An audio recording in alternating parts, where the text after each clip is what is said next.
మేము చేసినటువంటి సర్వే ప్రకారం ఈ రాష్ట్రం 3,34,77,554 అనే సంఖ్య. మరి ఈ 98,52,168 ఎవరు ఎక్కడికి వెళ్ళిండ్రు? 3,30,30,000 ఈ సంఖ్య తీసేస్తే 4,33,29,722 ఒక అధికారిక వెబ్సైట్లో ఉన్నటువంటి లెక్క. దాంట్లో 3,32,00,000 ఓటర్లు అన్న. నేను చెప్తున్నది అధికారిక వెబ్సైట్ లెక్కనే చెప్తున్నా, ప్రభుత్వం పెట్టినటువంటి వెబ్సైట్ లెక్కనే చెప్తున్నా.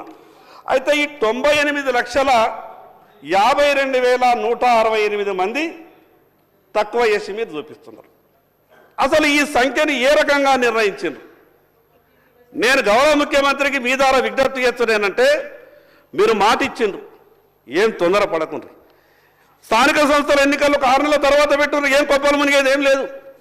కానీ మీరు ఎక్కడ స్థానిక సంస్థల ఎన్నికల సమయంలో పెట్టకుంటే ప్రభుత్వానికి చెడ్డ పేరు వస్తుందనో, మీకు వ్యతిరేకత వస్తుందనో బీసీలకు మాత్రం అన్యాయం చేసేటటువంటి ప్రయత్నం చేయకండి.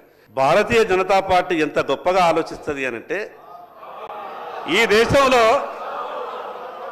ఏ రాజకీయ పార్టీ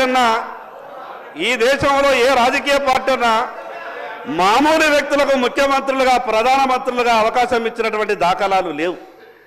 ఈరోజు ఛాయ్ అమ్ముకున్నటువంటి బీసీని దేశ ప్రధానమంత్రిగా 3వసారి చేసినటువంటి ఘనత భారతీయ జనతా పార్టీది.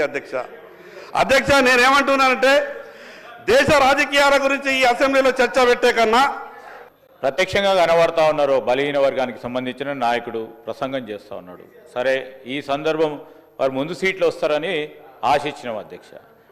సరే, అంతపూర్వకం బీజేపీ రాష్ట్ర అధ్యక్షుడు ఒక బలహీన వర్గాలకు సంబంధించిన మరి బండి సంజయ్ గారు ఉండే.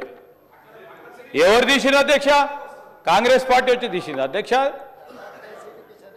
ఈరోజు బలహీన వర్గాలకు సంబంధించిన కేంద్ర మంత్రిగా ఉండే బండారు దత్తాత్రేయ గారు ఏమైంది అధ్యక్ష?